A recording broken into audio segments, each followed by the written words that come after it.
It's July 25th, and thank you for tuning in to the Driving Forward podcast. Whether you're joining us live or listening on one of our 18 platforms, including Wreaths Across America Radio, where we broadcast every Tuesday evening from 7 to 8 p.m. Central Time, we appreciate your support. Throughout the show, we invite you to share your comments and questions at any time. Your engagement fuels our discussion and helps us navigate the world of transportation and logistics together. Last week has been a wild one in the world of technology. I keep saying unprecedented times, and it's actually been a wild one in the last week outside of the technology when you say unprecedented times. Unprecedented times is unprecedented times really precedented at this point, or is the word just being overutilized? You tell me. I seem to be chatting about this everywhere I go over the last week. Everyone that I talk to, the impact of CrowdStrike has people really looking at their infrastructure strategies, at their technology strategies. Some folks have asked, why did this affect Microsoft and not other customers, not Mac customers? When you dig into this, you find out that there's an interesting event that happened back in 2009. The European Commission pursued Microsoft in the early 2000s over concerns that the company's popular Windows software gave it an unfair advantage in other areas such as web browsers. In 2009, Microsoft was forced to allow multiple security providers to install software at the kernel level amid European competition investigation. In contrast, Apple actually blocked this access to kernel on its Mac computers in 2020, which it said would improve security and reliability. A Microsoft spokesman told the Wall Street Journal that it was unable to make a similar change because of the EU agreement. Microsoft also said last Saturday that the CrowdStrike update had affected at least 8.5 million Windows devices. This was less than 1% of all machines operating the software, but it had major impacts because CrowdStrike is widely used in businesses. Mac customers were not impacted by the CrowdStrike failure. Very interesting. Largely because of this Microsoft being forced by the EU to open this to outside companies, but not forcing other companies to work that way. Really, you come down to this critical point of failure, and that's largely what Microsoft is saying happened and why it happened. So more to be told on this story as we continue to look through it. I'm sure we're not done hearing about CrowdStrike items as we move through the future. We'd appreciate your help. If you're watching us, check us out on Facebook. We need a few more followers there. We've never really focused on Facebook that much, but we're finding that we need to. So like and follow us there. We'd love to be able to broadcast on Facebook. Some rules have changed there, and we need a few more people to follow us. So we'd appreciate it if you'd follow us there or on any platform that you're listening to us on. Today, I'm thrilled to welcome Cameron Robertson, the CEO and president of 3PL Systems. Cameron brings a ton of experience in transportation technology and software development. He's led 3PL Systems to become a leader in the logistics industry. Cameron, welcome to Driving Forward. I appreciate it, Nate. I'm happy to be here. Thanks for having me on. Yeah, absolutely. So tell us a little about yourself. Sure. Yeah. How I got my start in the industry. 2011, I was going to school for computer science, and I needed to find a job for some extra income. And so I applied to a job. Actually, it was on Craigslist, and I came across 3PL Systems, and it was at the bottom of the company. It was a technical support role, which in a technology company, that is the lower end of the job titles you can have there. Still one of the most important jobs you could have at a tech company, but I got hired at the company August 2011.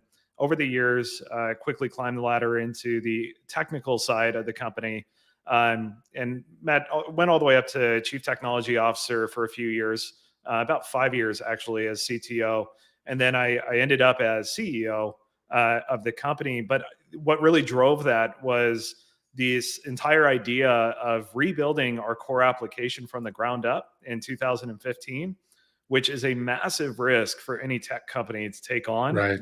because you're not sure how it's going to play out for your clients, for the industry, or anything else.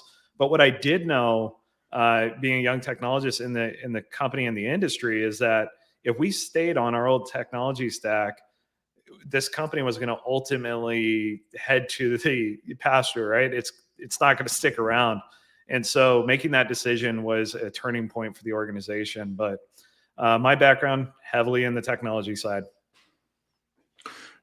Great story. Now the rebuild. I mean, I think that was pivotal for a lot of companies at that time, or has been a choice. And some companies have chosen not to make that rebuild, and I think they're now struggling to maintain a customer base, or at least the competition is now.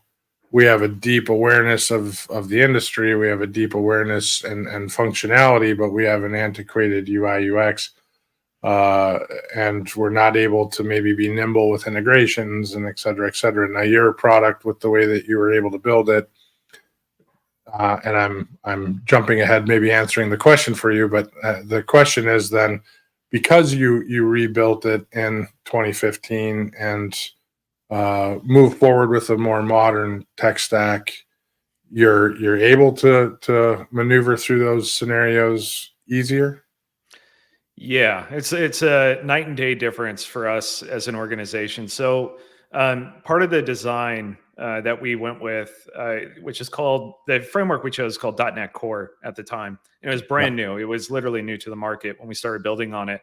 And what it essentially allowed us to do is build an extremely scalable platform, whereas our original platform was probably good all the way up to around 40, 50 million in freight spend for freight brokers. And then after that, it wasn't great at scaling with the company. And so by rebuilding and going with a newer technology stack, we were able to redesign the architecture of the entire platform to make it easier to support very large scale clients, scale with them, and API integrations, EDI integrations, everything that you typically need in a freight brokerage became a lot more simplistic to implement or change or add on into the application, especially being agile as a company that doesn't have any funding behind it is extremely important for us. And so it's essentially allowed us to do that. And ever since the relaunch of the application in 2018, we've seen the largest growth numbers for the company since it was founded in 2005. And so it's been a massive change for us, a great success story for us. But it was if we didn't make that choice or that decision, we would not be where we're at today as a company. No, that's great. That's great. Recently you wrote a message on LinkedIn talking about build, buy, and I don't recall specifically Buy what and build. Or buy and build, correct? And that's a common message. I think I responded to it in length, Yeah. but it's actually what we typically advise as well, which is find the thing that meets your need and augment it in the closest way possible without impeding it. And so tell me how that's that strategy. First off, how long have you adopted that strategy? And then how are you working with companies to enhance that and support their operations? Really good question. So I can't talk about the names of the companies that we've done it with, Right, of but course. what I can do is give you the actual use case of how we got there and what actually drove that change in our company. Because prior to it, it was only, hey, you get to lease our software, typical SaaS company, and that's it. But with the change you're referring to, the buy and build change, that actually happened and occurred in 2018 for us, where we tried it with a pilot customer where they were spending it was a 9-figure freight spend, and they were deciding whether do we build our own technology or do we buy something and build upon it. And so they reached out to us, their CTO at the time, and they knew what we built on, and he knew the technology stack. And so we had that conversation about how we designed it, how we engineered it, how it's all put together. And to them, it made sense because it's going to save them years worth of development, millions of dollars in spend on engineering. And they already know, because they're utilizing it, that it's a scalable platform. And so that was essentially the first case that drove that transaction. And we started to make sense of it, that, hey, this buy and build thing makes sense for a certain segment of the market. It doesn't make sense for your startups. It doesn't make sense for your mid-sized brokers. It makes sense for the very large brokers that need to control their own destiny. And so essentially what it's transitioned into is these companies that are 75 million and greater that are in the marketplace deciding, what do I do? Do I take 4 to 5 years to get an MVP product off the ground with hundreds of integrations, building from the ground up? Or do I buy something that's already on the latest technology stack that will make it easy for us to take it over and then take it that last 5-10% that we need to take it in order for it to meet our needs? And with our base structure of our system, even without that transaction, we manage clients that are $5 million freight spend to over $1 billion in freight spend now. And the way we've been able to do that is through this buy and build option that's available through us. And it's kind of unique because we also help their engineering teams in regards to managing how are they going to build upon it so they don't break it, so that they understand our full architecture and what not to do in it and what they can do in it. But it's worked out very well for the larger freight brokers that do it. I think as you get into the larger market, if you don't have the capability of flexing, none of them function the same way. So you can have the best small mid-market product, largely the small mid-market. I mean, that once you get even into the deeper mid-market side, everyone's processes start to scatter. The core buy sell can be very similar to the same as someone else. It's the 80-20 rule or whatever you may want to take. But the larger companies, as you continue to go upstream, if you can't flex accordingly, then you aren't an applicable product for them. So that's great that you're capable of making that adjustment to your product to do that. Now, as far as how flexible is 3PL systems, I mean, when it comes to being able to then build onto it, how far can you go off the tracks with it to build? So we've run into no real barriers yet with our architecture. So there are other companies that do something similar in the industry. Some have been around for a very long time, but they're not actually giving you access to the core application. Whereas with our option, when you go down the path, it's everything. You have access to all the core products and all the core code of it.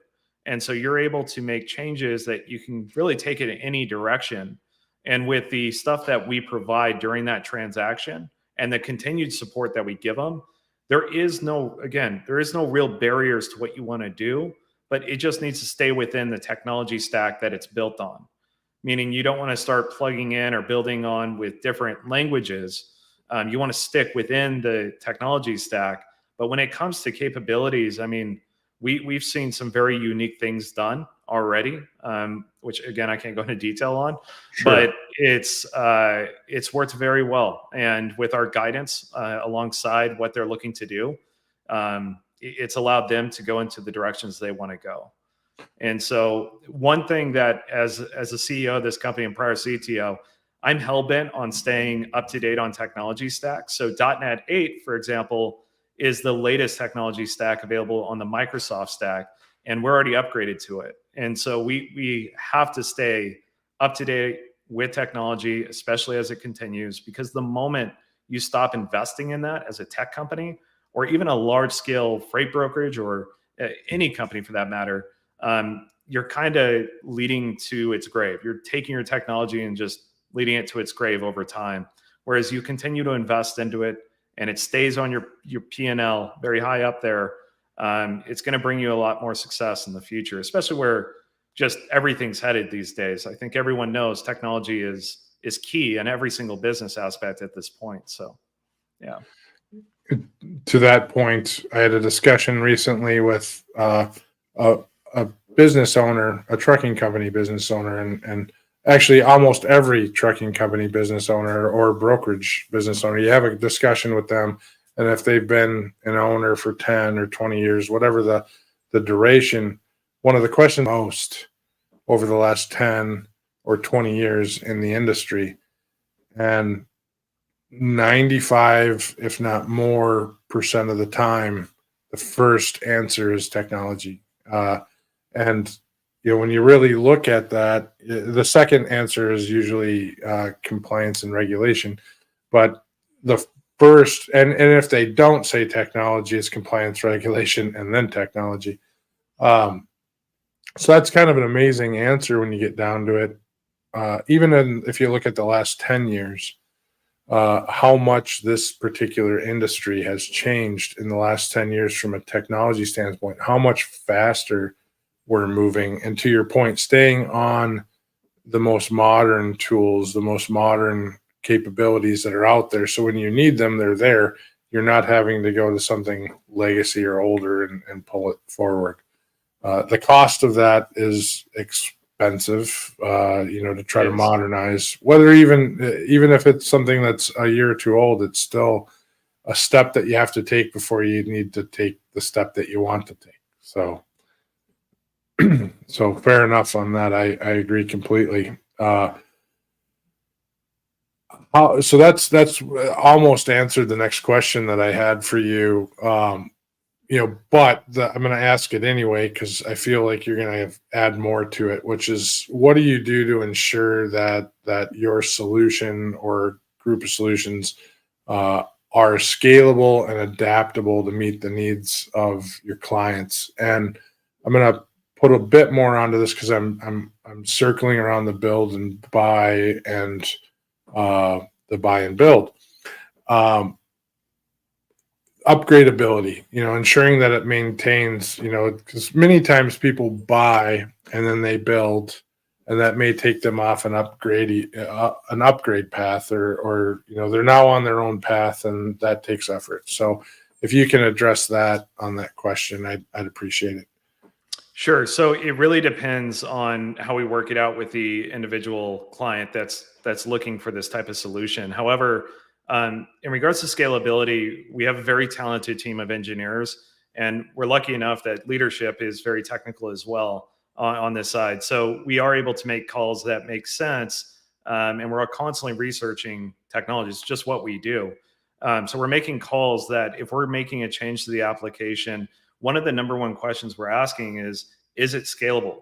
What type of impact is this going to have to our clients? So a lot of the times when companies are making quick changes to software, it's to address a single small change for a client. What we do as an organization, and what we've gotten much better at over the last few years, is asking the question, okay, we want to solve your problem, but how do we take that problem and turn it into something that's reusable amongst everyone else, so that when we build it, it can be used in such a way where they can configure it and make it work for them as well under their circumstances. And so we ask a lot more questions around the actual product side. What are we actually building? Why are we building it? Try to understand what we're building, and then think about, how do we scale this? How is this going to actually apply inside of the business? In regards to if someone goes down the path of buy and build, which again is only one of the options. First, we do have the normal SaaS model and all that. But if someone does go down that path, one of the popular things with that is maintenance, making sure that you're staying up to date with everything we're doing. And when we do that, we're giving guidelines to these engineers that are going to be building upon our solution on what to do and what not to do that could potentially prevent an upgrade going in. Because the moment you take a code base and you kind of branch off of it into multiple code bases, you're at risk of literally breaking what's called a merge of the two systems. And so we're very careful with that type of thing. And we like to make sure that whomever we're doing business with for this type of transaction, that they're very aware of the risks with that and how to prevent that from happening. So it's very important to us. Again, all of this is kind of disclosed during the sales process. There's full transparency to it, because we do understand that TMS is not like one of the ancillary products that you would buy. It's not like a bolt-on that's going to solve one problem of your business in freight brokerage. It really truly is the heart and blood of a freight brokerage's technology stack. That's where it all begins. And then everything else kind of plugs into your TMS if it's a well-designed TMS. So you don't have to go outside the system a bunch to other systems to address what you're trying to take care of. So that's our approach to it. It's just a lot of communication during the process. No, that's great. Appreciate the answer. Yeah. I want to slide off the topic of the TMS necessarily and talk a little bit about the activities over the last week. Sure. You had written something on LinkedIn as well, or answered something. I don't remember if it was your post or if it was someone else's. Yeah. It was yours. Okay. So you had talked about if you were impacted by CrowdStrike, it was largely, or if you weren't, impacted by CrowdStrike, it was largely luck, and so let's kind of get into the CrowdStrike discussion. It's been a daily topic. We have, about 300 customers we service on a daily basis. Almost all of them were impacted. Most of our customers were up pretty quickly. If we managed their systems, they were up very quickly. If they weren't, it was a little bit different than that. But we were involved with other solutions that maybe didn't have that fast of a response time. But why don't we talk a little bit about that? The randomness of, or not so randomness of this particular outage and what it means to you. Yeah, so a few things to address my post on LinkedIn. I full-heartedly mean my post on LinkedIn. So yes. One of the things that was frustrating for me as a technologist, not just a businessman, but someone that actually understands the technology behind this, is that companies, when you're posting about your technology stack and your security, when you see something like CrowdStrike occurring, that isn't because of how advanced your technology stack is. It isn't because of things that you did to prevent that from occurring. It's literally because you didn't have CrowdStrike installed. That's it. That was literally it. And so I do understand the marketing aspect of this, but the reason why I made that post is that outage is not something to make memes about and joke about to me. Right. Because you look at the real impact of it. You're talking about hospitals being offline, surgeries being canceled. You're talking about 911 lines being down. You're talking about real life impact here, not because of a security choice. It's literally because CrowdStrike in an update.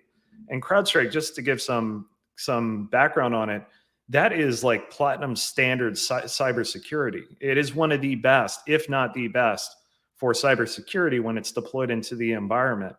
And so it's a company that is very well established in the industry, and they've done an incredible job with what they built.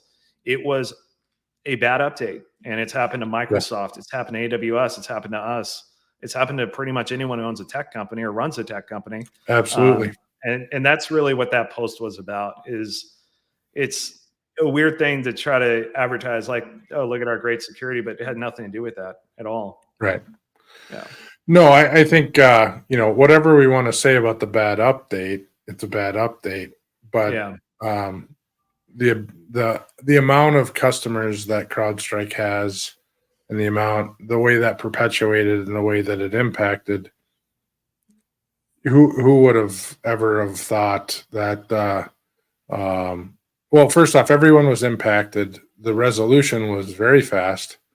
And I think what my point has been coming out of that is your ability to accept the resolution is actually now the question. So, and that's what I call out to companies. We look at, and I'm going to call out Delta.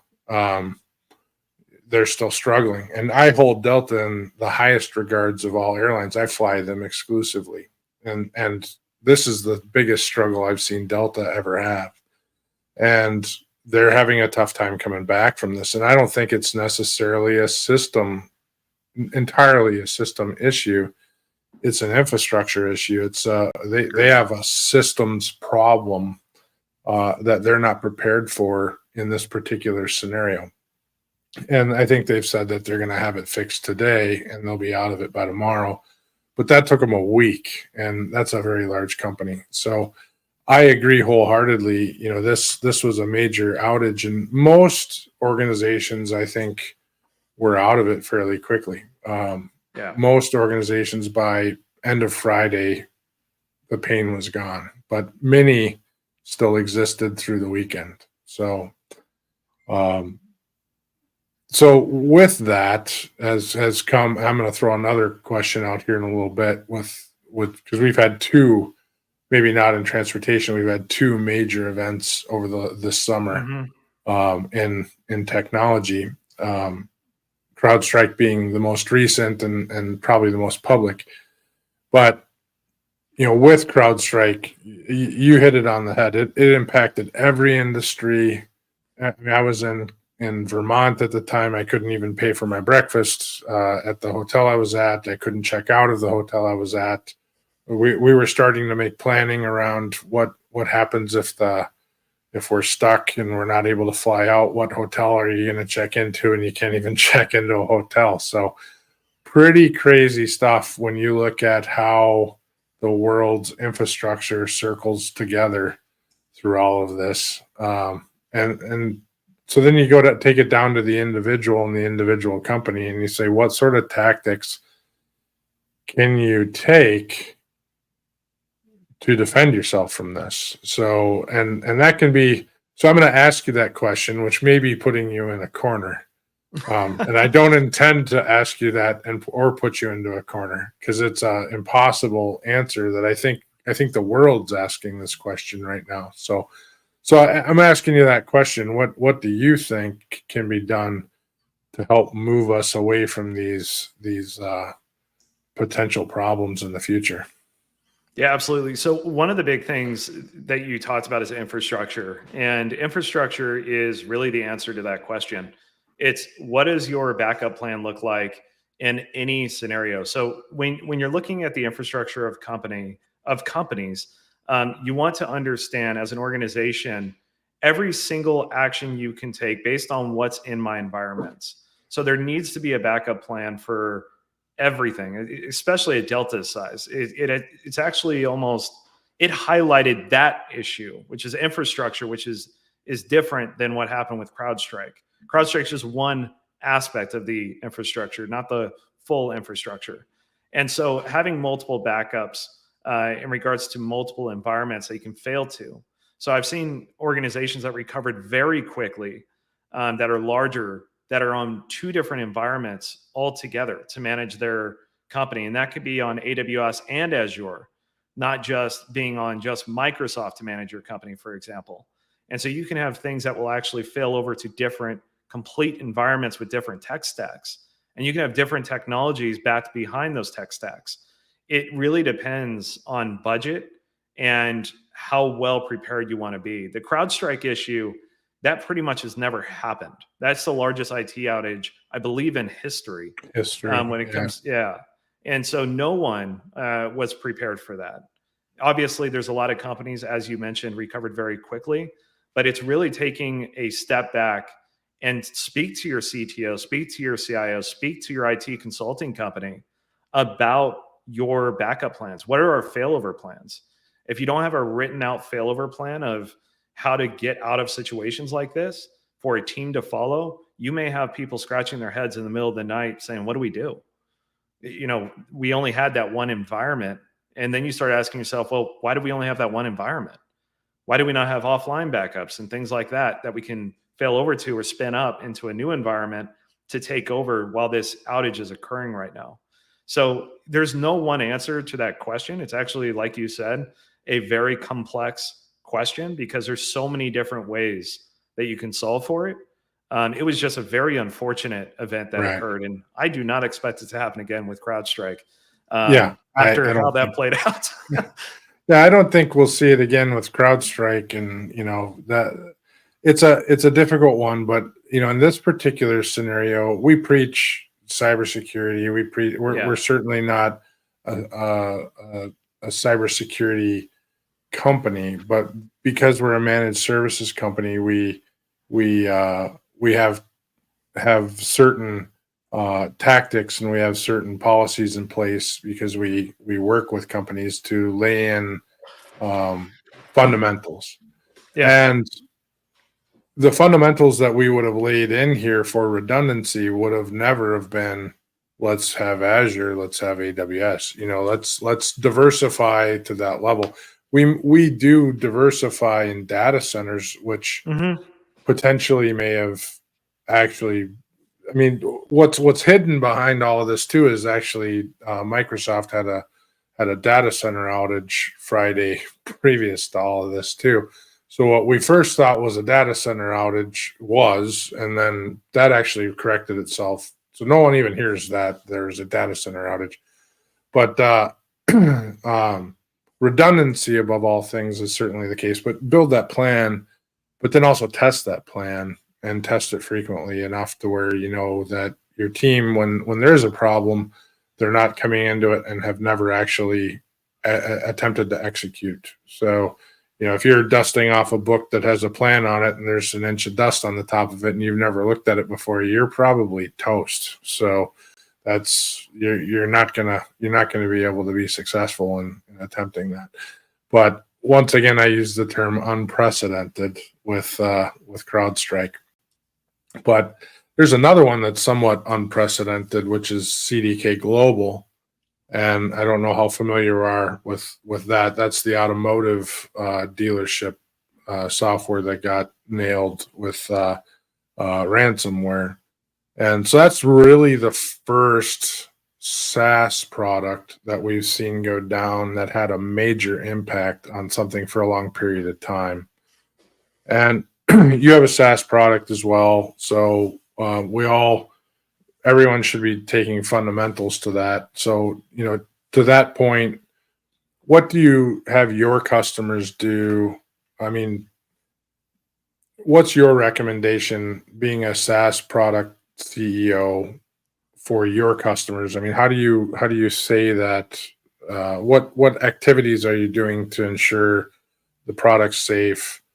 What activities do you say your customers should take to ensure that they're safe, to avoid something like a CDK Global where they had 18,000 dealerships out of service for the most part? Yeah, it's a really good question. So there's a belief I follow with all technology. If it can be built, it can be broken into. Absolutely. And it doesn't matter what you have put in place, what you're paying for. If it can be built, there are people talented enough to go through it. And if they want to, they're going to. But at the end of the day, really what it comes down to, I'm not going to talk in depth about how we do things because of the reason we're in a public forum, but some of the stuff that we recommend is regular offline backups. Ransomware is a really terrible thing because when it gets into your environment and it is executed into your databases, everything gets encrypted and you literally do not have access to it. And these individuals doing these attacks, they don't really care about your data. They don't really care about anything other than just, hey, pay me to unlock your data. And here's the key and you can unlock it. And that's, again, what happened to CDK, the one you're referring to. They had to pay, $25 million, I think, to the company, or not to the group that did it, to unlock the data. There's another thing you can do is cybersecurity insurance. I think any company that owns technology should have that. And it's a question, if you're in the market for technology that is a big part of your business, ask them what do their insurance certificates look like for cybersecurity. What does your backing look like to protect you guys in the event you get hit by a cybersecurity attack? Because it really could happen to anyone, and not every company has the money to pay to get out of ransomware attacks. And go ahead. Yeah, virtually none of them have that. I mean, when you look at, do you have $25 million liquid laying around, and you need it by Thursday, and it's Wednesday, you don't have it. And a lot of companies are paying, right, wrong, or indifferent. A lot of companies are paying. So I agree with that completely. Cyber insurance, that's something that we say, and I've done several presentations to groups at ATA, TCA, and that is something that I open with for the most part. If you don't have cyber insurance, at the end of this presentation, call your insurance company and call one that's related to transportation, because the ones that aren't related to transportation are going to act like they're not in transportation, which means they don't respond as fast. They'll be looking at things a week out. They're not looking at trying to get your freight moving as quick as possible. So yeah, and some of the other things is make sure you have security in your internal business. Even if you're not running a technology platform, make sure that you have some form of security or things that are checking all of your emails for all your staff. One of the easiest and most common attacks is through email. Your team accidentally clicks on a document to download it. It turns out it's an infected document. It infects your computer. Seconds later, it infects your network. And then all of a sudden, it spins out of control and you have a major issue on your hands. There's tons of different ways for these platforms or these hackers really to get into your environments. But you do need to take a level of security on your own, especially even if you use a TMS platform. Obviously, your TMSs like us are going to have a lot of security in place, but it doesn't end there. It doesn't just end with the technology you're taking advantage of. It's on every single device you have. It's on every computer you have. It's on every single employee you have. You need to have some level of monitoring and also protection on all those devices to prevent it from occurring. Agreed. 97% of all cyber attacks start with user error.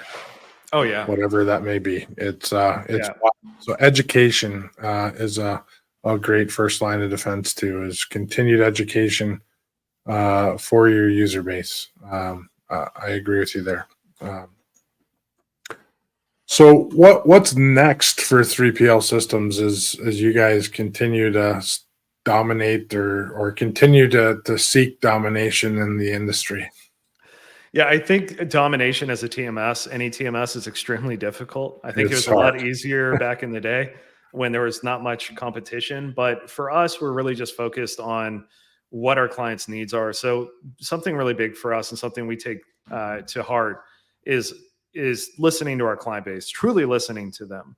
And what we do for that is actually right after this call, we're going into what's called 3PL Heads Together, where we get all of our clients literally on the same call who want to join, not everyone, but everyone who wants to join. And they tell us what's not going so well as a group. And so it's a risky thing to do to some companies, but we like to have this open, transparent conversation. And they also tell us what they want to see from us. But then also on top of that, we do create some innovative things where we see difficulty in the industry for companies. So consolidation, freight consolidation was one of those. And we looked at the technologies that these companies are deploying around freight consolidation, and they were clunky, or they were hard to use, or it takes a large learning curve for companies to bring them into their businesses. And so last week during our virtual event, we launched we're in the process of launching Freight Fusion, which is our answer to freight consolidation. And furthermore, another product that we worked on is called Divisions. And Divisions allows you as a major freight brokerage to run separate organizations in different countries directly in one interface with different currency conversion, different accounting systems, You can run different agents, all of that inside of just one application. And so with the launch of those two products, we're trying to expand functionality, but also make it scalable for companies of any size. Because the way we look at technology in general is that it's not, hey, you have to be X size to get access to, ABC, and you have to pay us X amount of money. We want everyone to have access to all the same technology that we built. And so if you're a small company paying us or a very large company, you have access to the same technology stack. So we're just expanding on our offerings to try and cover more and more of the freight market. But we're doing it in a very organized way, and we're not trying to rush to the market with a lot of these new products that we're working on. We're taking our time. We're working directly with our customers during the development process. We're having regular check-in calls. We're making sure what we're building is actually applicable and scalable. And so that's really where we're at and where we're going.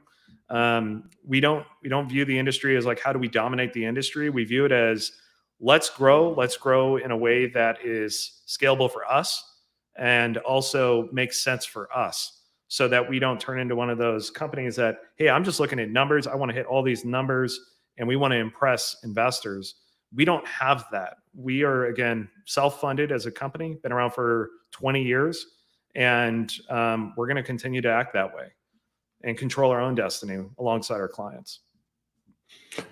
That's a great answer. And for clarity purposes, Freight Fusion, was that more like a LTL to define that? Is that more like combining freight together in one truckload?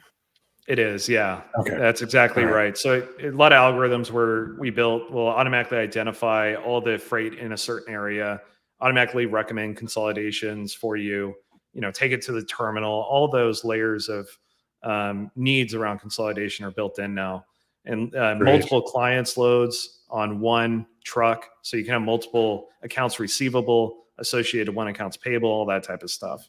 And awesome. Ultimately, where that product's going is, if you want to enter yourself into a consortium with another group of clients, you can work with our other customers to fill trucks in certain areas. But there's a lot of rule sets around that are being discussed and worked out. But phase one is general LTL freight consolidation. Okay. Yeah, that's great. And multi-currency is always a great evolution for a TMS and also a major headache. So took a while. Yeah. No. So congratulations on that. Once you get that out, that's a major win and a bunch of markets open. So that's wonderful. So now that you have that, obviously those are some big opportunities, but where do you see, are those the opportunities over the next 5 years, or are there other major opportunities over the next 5 years for 3PL systems? There are other major opportunities for us as an organ. We are working internally on those opportunities. We have not yet announced them to the public. We're not ready to announce them to the public, but we do have plans to go and support other parts of this industry with the technologies that we've built, that we know after doing a tremendous amount of research and working alongside our clients, that we have places where we can truly help where they're struggling. And so we have more to come over the next 6 to 12 months that we're going to announce. But definitely what I shared today has been our recent focus of where we are at as a company. Great. Yeah. All right. We're going to sort of transition into a few other things here. So I always ask a couple off the cuff questions that have nothing to do with business. So if 3PL Systems were to start a food truck business, what would be your signature dish and why? Oh man, it's really funny. Our director of sales, Michael Sternberg, and I, we love food. Like, we just love it. So one of the things we talked about is brisket, and a lot. And Mike actually smokes a lot of brisket here and there. But if we were to start a food truck, like him and I, it would be a brisket truck, and that's what we would focus on. And pretty much anything to do with brisket brisket burgers, brisket sandwiches, you name it. It would be around brisket as the core food group. I think we get along well. I've heard lately California barbecue. I mean, that's a thing apparently. So you never figure California barbecue, but however it works. So it's not something that ever comes to my mind, but in my barbecue groups, because I do a lot of smoking of meat. So, but yeah, I can't say I'm not going to turn a brisket down ever. But that brisket, there's a lot of work that goes into brisket. So, what's your choice then? What's your choice if you were to start a food truck? Oh boy, now you're putting me on the spot. So if I do a food, I'm going with fish tacos. So I love fish tacos, but I do love smoking meat, but there's a lot of effort that goes into that. But I make some really good fish tacos. So walleye tacos, panfish tacos. So that's awesome. Yeah, I got to run with that. But another question. What is the strangest request a customer has ever made to you? Or we'll go with the customer if you want. Strangest request. Yeah, the other one might not be appropriate. Strangest request a customer has made to us. That's a hard one.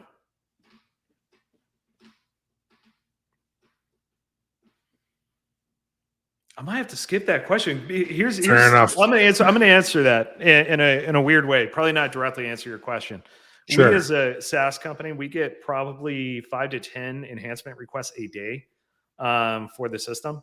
And I will say this, that about 98% of them are ideas that just come up randomly for a one-off situation.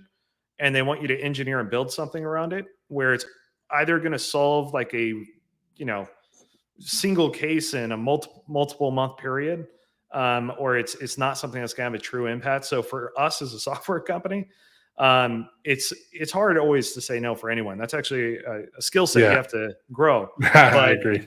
It's there's a lot of requests we get that don't have a real ROI to them, or real impact to their business, our business, or really anyone involved. So there are a lot of requests, but strange requests. I don't have a direct answer. Don't have one. All right, fair enough. Yeah, on the technology side, that doesn't surprise me. Sometimes, I mean, when I get into it, I had a company once that wanted something that to happen only when Phoenix was in the Mountain Time Zone.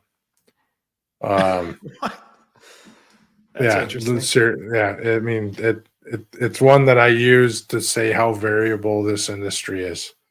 That you had to have a transaction happen only when Phoenix was in the Mountain Time Zone. So when it was in the Pacific,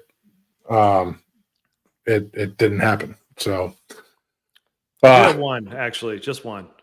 Recently, someone asked us to remove signature lines from legal documents that are in the TMS that need signature lines, and that was weird to me. That's a strange request to remove signature lines, but anyway. Yeah, that's a different one too. So, all right, so we're gonna wrap up our discussion with a topic called Nothing Without Trucking, and Nothing Without Trucking is an initiative with the American Trucking Association. Or the American Trucking Association is coming forward with Nothing Without Trucking. Nothing Without Trucking is largely a movement to educate the American public around what trucking does for America. And over the last few years, the acceptance of trucking and logistics as well has been widely accepted. The numbers have gone up. I think acceptance of trucking has gone from 60 to 80% over the last 5 or 6 years.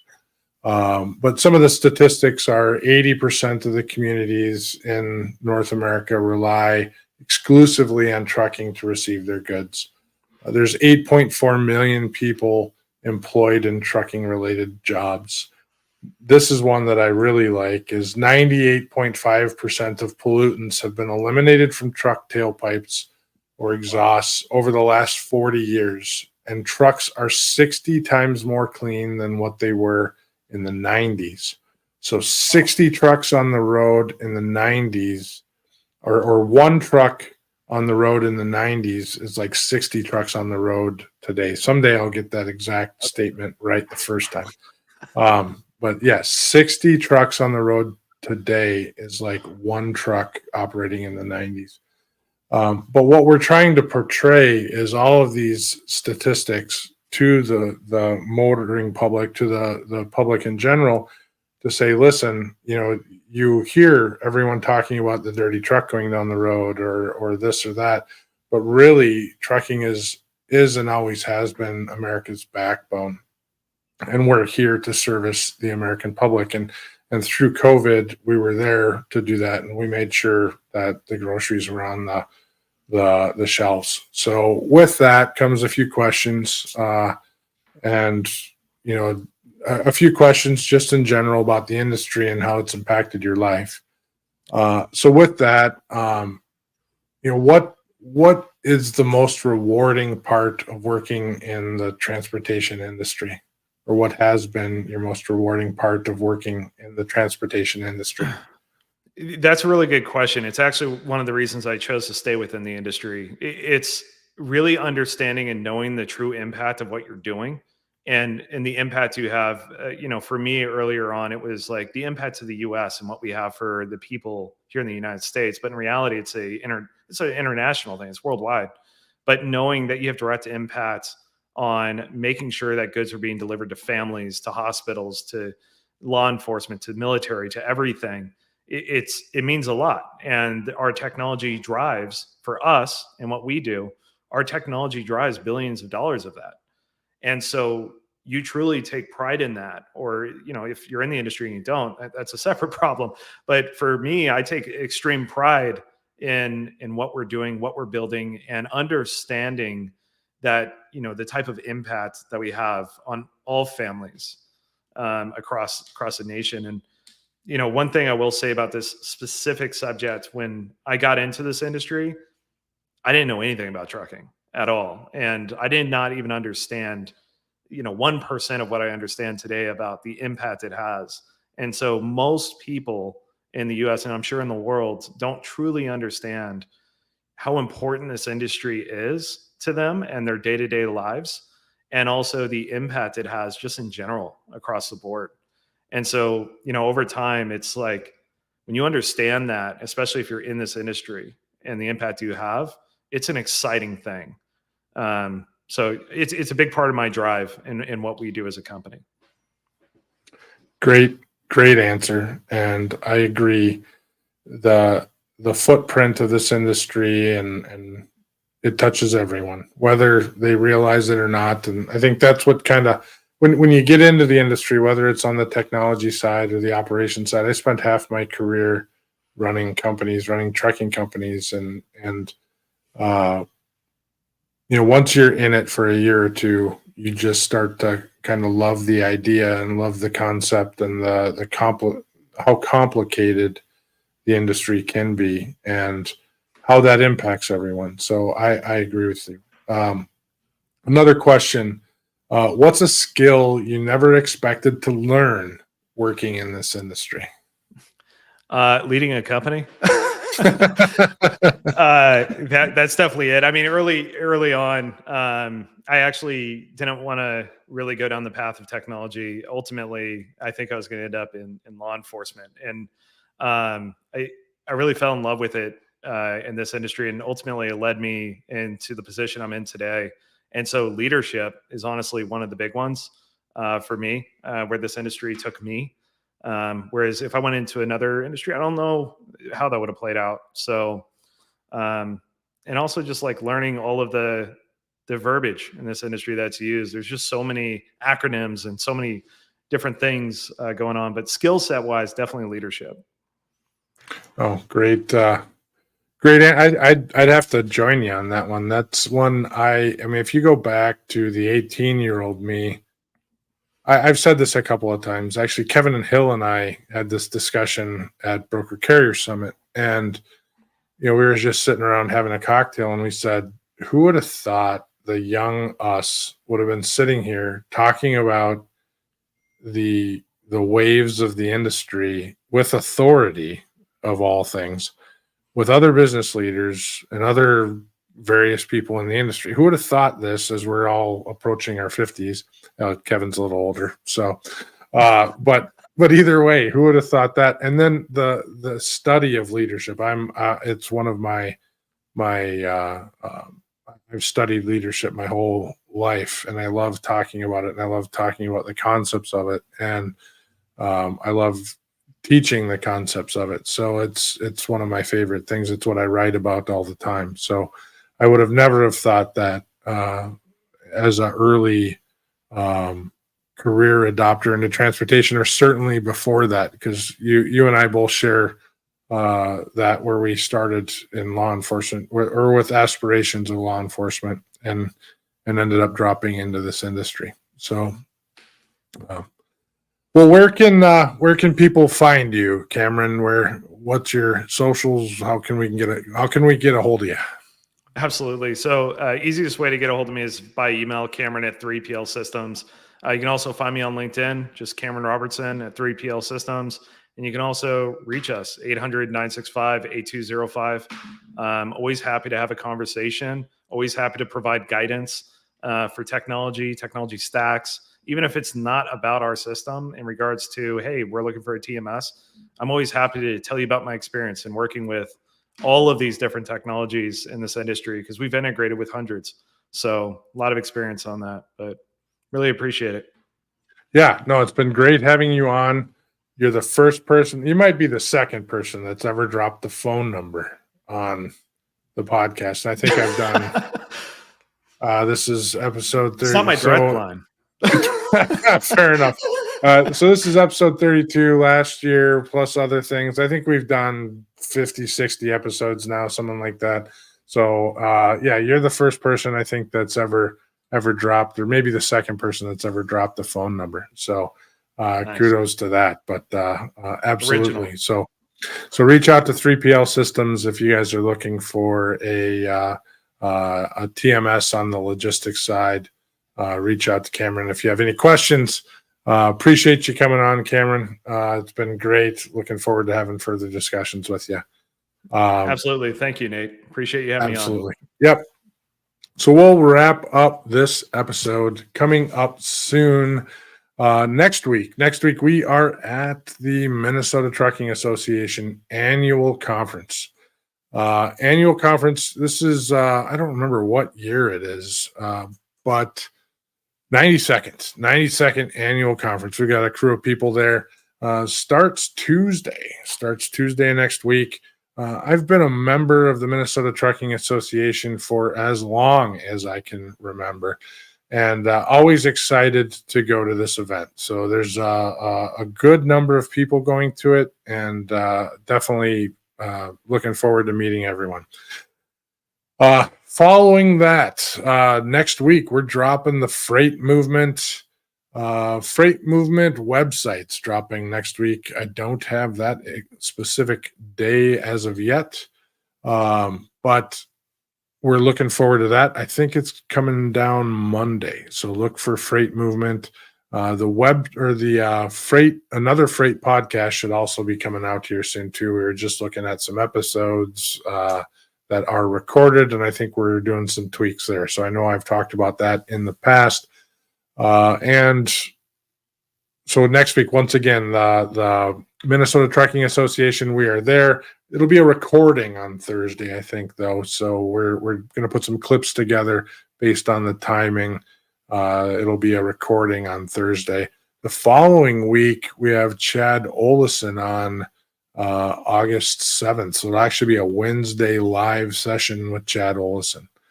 So with that, we'll wrap this one up. It's a great discussion with Cameron. I really enjoyed it. Looking forward to further discussions with him. That was a good one, especially around CrowdStrike and learning everything that 3PL Systems has to offer. So With that, stay curious, stay informed, and keep pushing the boundaries of what's possible. Until next time, drive forward with purpose and innovation. Thanks for watching.